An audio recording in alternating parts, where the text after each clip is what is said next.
introduce our senior award speaker. I'm going to ask her to wait for a moment while I talk about her before she comes up. But I want to introduce our senior award speaker, Catherynn Vuong.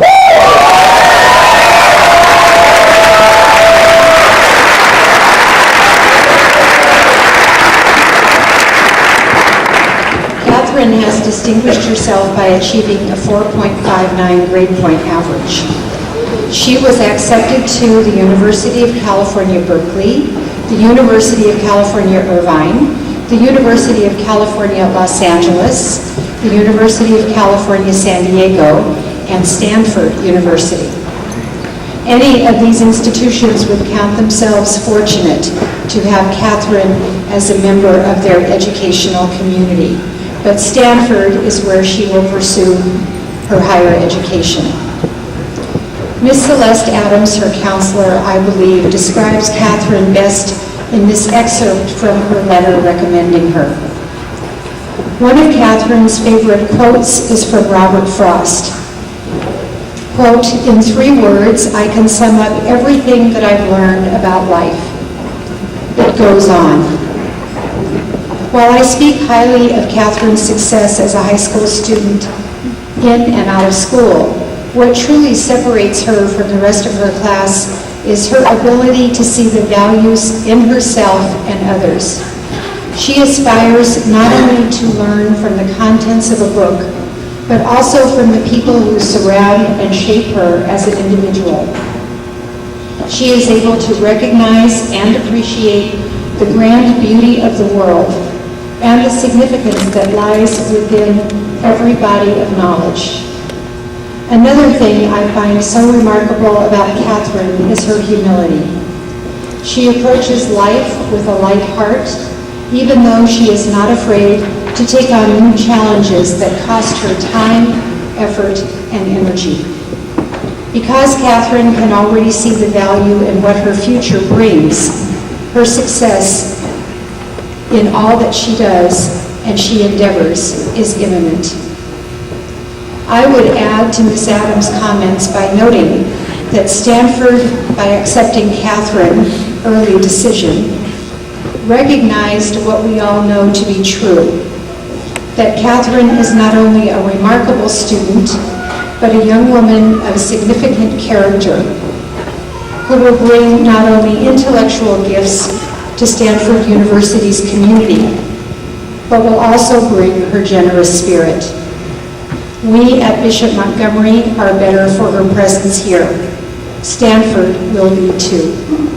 I am honored to introduce Catherynn Vuong this morning as our senior award speaker for the class of 2000.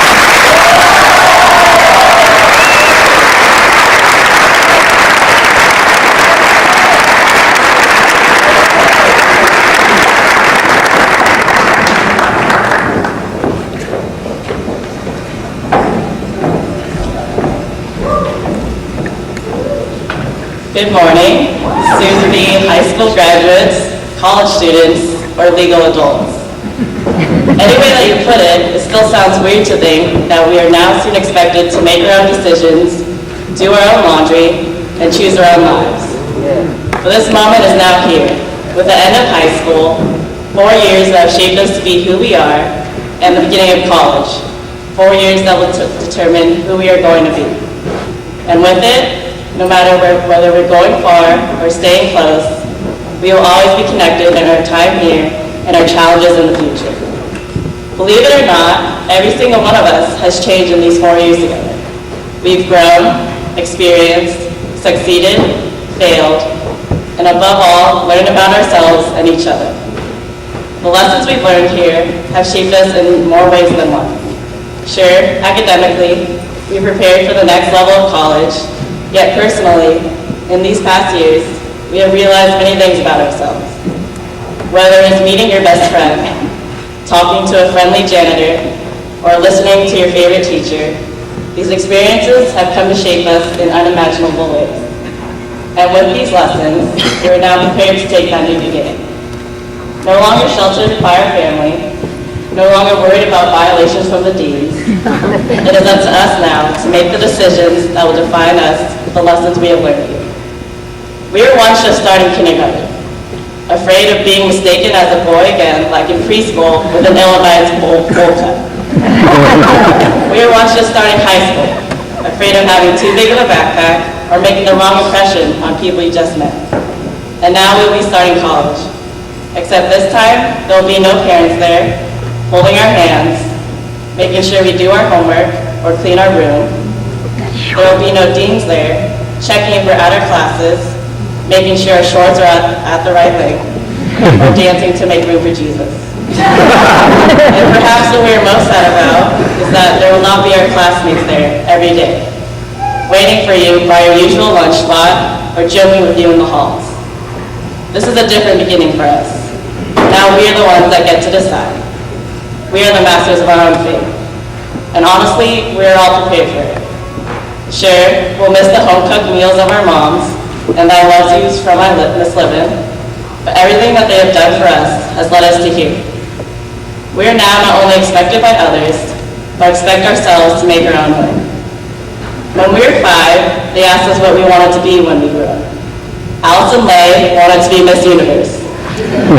Leah Cat Baggin wanted to be a grocery store bagger. And me, I had an ambitious dream of being a Power Ranger. When we were 10, they asked us again. We answered, an Olympic gymnast in Aaron Morgan's case, or a supermodel like Paulina Costantini. Now that we're here, ready for college, luckily, or rather hopefully, these dreams have changed. That's the key word, change. It's inevitable, and like many things in life, our dreams evolve. Maybe some of us already know exactly what we want to do, like Brett Zagami with his presidential campaign, or Jose Carleo in her attempt to break the world record for most hours slept in a day. Or maybe there are those of us that just haven't decided yet, and that's perfectly okay. This isn't a time to make hard and fast decisions. We shouldn't be looking back and going, what if, or I wonder what would have happened. But rather, we should keep in mind that this is the time to challenge ourselves, to take these years of classroom knowledge, and to go out and experience it for ourselves. So, class of 2012, this is when we take our time here, our friends, our memories, our dreams, and live to our potential. And with every step we've taken, there have always been people behind us, helping us along the way. So here's where we take a moment to say thank you. Thank you to the parents out there for the support you've given us as little babies, all the way up until now, as we're setting out for college. You've been thinking back to us as kindergartners on our first day of school, but here we are, the day before our high school graduation. So thank you for the nagging, the lectures, the support, the love, and above all, the sacrifices you have all made to make us the people we are today. Thank you also to Ms. Livin and the faculty. One of the most special things here at Bishop is the love we get from all the teachers. This has not been professed so many times until this year, with the flash mob and the teacher talent show. So thank you for helping us bond with all the love going around in these halls. And finally, thank you, class of 2012. Thank you for the laughs we've had, the memories we've shared, and a high school experience that will be filled with the faces of you beautiful people. Our 4 years here have certainly been time well spent. So now, let's go out and graduate and get this show on the road. Have a great day.